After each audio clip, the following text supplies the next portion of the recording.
आज बाजार में शानदार तेजी। भसीन साहब जरा बताइए कौन सा शेयर खरीदना चाहिए। आज बाजार नीचे गिर रही है। अरे राव साहब बताइए कौन से शेयर को शॉर्ट करें। क्या आप भी इस तरह की न्यूज चैनल्स देख देख के सोचते हैं कि हमको इस शेयर को खरीद लेना चाहिए या इस शेयर को शॉर्ट कर लेना चाहिए? तो मेरे दोस्त आप गलत डायरेक्शन में जा रहे हो। हेलो दोस्तों, मेरा नाम है Shubham Keswani and welcome back to our YouTube channel invest कर बेफिक्र। और आज की वीडियो में हम डिस्कस करने वाले हैं उस थॉट प्रोसेस को जिसको लेके आपको इन्वेस्टिंग की जो दुनिया है, इन्वेस्टिंग की जो जर्नी है स्टॉक मार्केट की, उसमें उतरना चाहिए। देखो, सबसे पहले आपको ये चीज समझनी पड़ेगी, there is nothing like quick money in the stock market. अभी जो हमारा फेज गया लास्ट के 1 और 2 ईयर्स का, हम सब ने देखा 2020 में मार्केट कैसे क्रैश करी थी और उसके बाद कैसे रिकवर करी है। मार्केट ने 11,000 और 10,000 के लेवल से 18,000 के लेवल्स छुए हैं और कई लोगों को ये लगा यार ये तो मार्केट में तो बड़ा इजी मनी बन रहा है, यहाँ पे तो पैसे कमाना बड़ा ही आसान हो गया है। धीरे धीरे धीरे धीरे धीरे करके मार्केट बस ऊपर जाती रहती है, मार्केट का नीचे जाना तो जैसा कुछ होता ही नहीं। बट रिसेंटली मार्केट ने अपने नए और असली रंग दिखाने शुरू कर दिए हैं। हम सब ने देखा पिछले 3-4 महीने से जो मार्केट है वो साइडवेज मूवमेंट में जा रही है। साइडवेज मूवमेंट का मतलब है कभी ऊपर कभी नीचे, कभी ऊपर कभी नीचे। इसको मार्केट टर्मिनोलॉजी के टर्म्स में कंसोलिडेशन भी बोला जाता है। कंसोलिडेशन का मतलब है कि इस टाइम पे जो मार्केट है वो कंसोलिडेट हो रही है एंड यहाँ पे अब जो मार्केट है या तो नीचे जा सकती है या ऊपर जा सकती है। बट अल्टीमेटली अगर हम पास्ट के हिसाब से देखें, मार्केट का जो ट्रेंड है वो हमेशा अपवर्ड ही रहा है। तो क्या अगर हम आज मार्केट में पैसे लगा रहे हैं तो क्या ऐसा होगा कि कल ही मार्केट बढ़ जाएगी और हमको हमारे पैसों पे रिटर्न मिल जाएगा? तो answer is no. You need to wait for the market to give you the returns.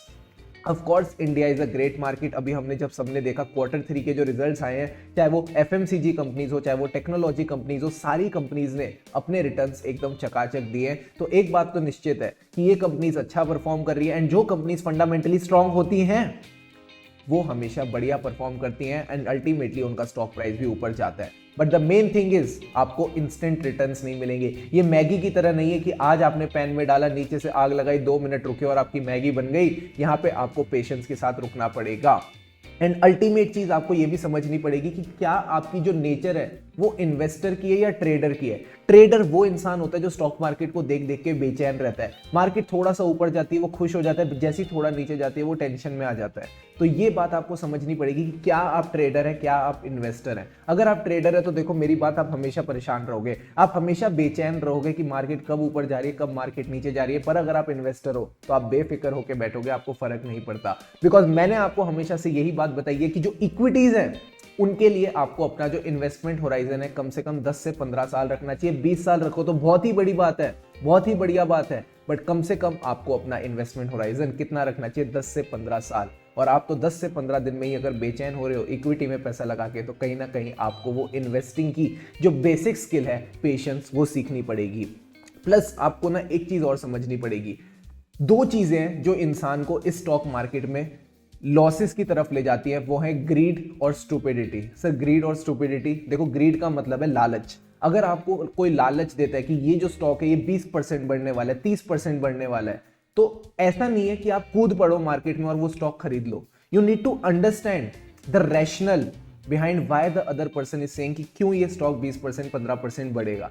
जैसे अभी TCS का बायबैक आया, अगर आपने देखा होगा मार्केट्स रिसेंटली काफी फॉल करी, बट एक शेयर है जो बहुत स्ट्रांग खड़ा रहा, वो था TCS ने अपने 3800, 3900, 3700 के लेवल्स को नहीं तोड़ा, भले ही मार्केट कितनी भी नीचे चली गई हो, बिकॉज TCS के पास बायबैक का जो ऑफर है वो आ चुका था। तो कहीं ना कहीं इन्वेस्टर्स को वहां पे एक प्रोटेक्शन मिल रखी थी कंपनी की तरफ से कि कंपनी हमारे शेयर्स 4500 में खरीदने वाली है, तो पक्की बात है कंपनी अच्छी परफॉर्म करेगी and company overall long run में अच्छे रिटर्न्स देगी।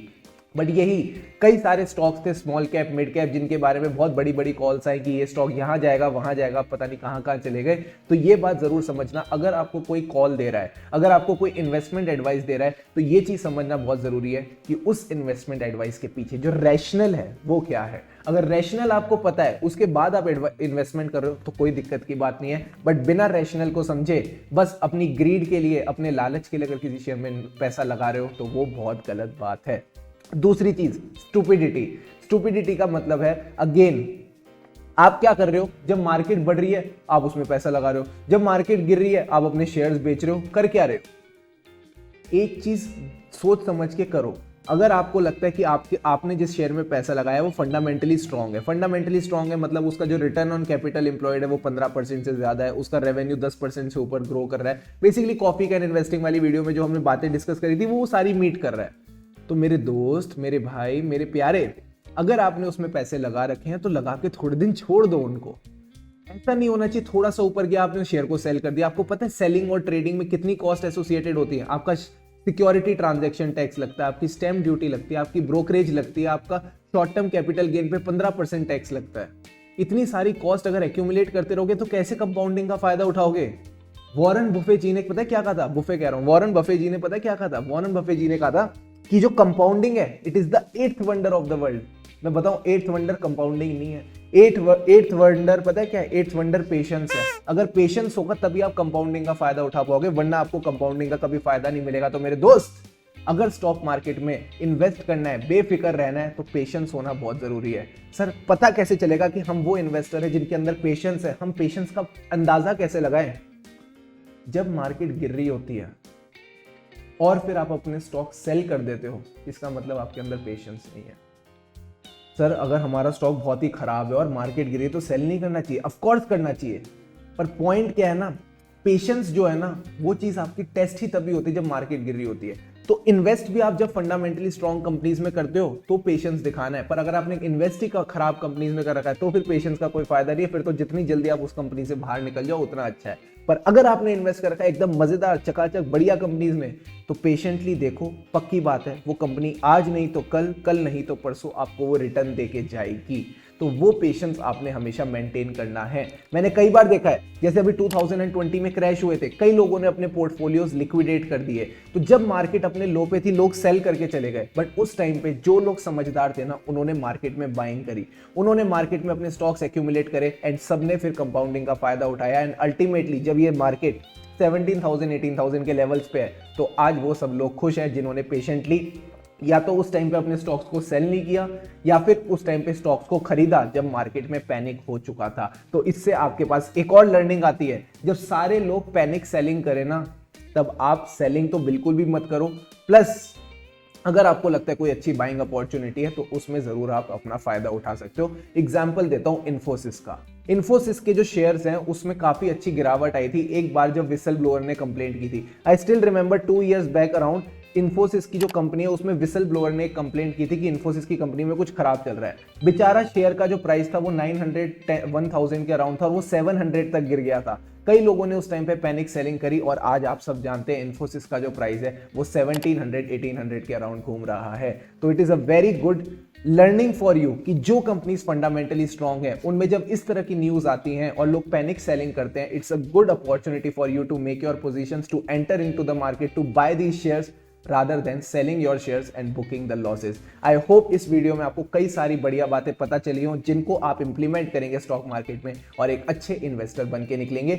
ऐसी और बातों के लिए जुड़े रहिए चैनल के साथ। वीडियो अच्छी लगे तो लाइक कीजिएगा बिकॉज हमारा एक ही गोल है, इन्वेस्ट कर बेफिक्र। This is your friend Shubham Keswani signing off. Bye bye.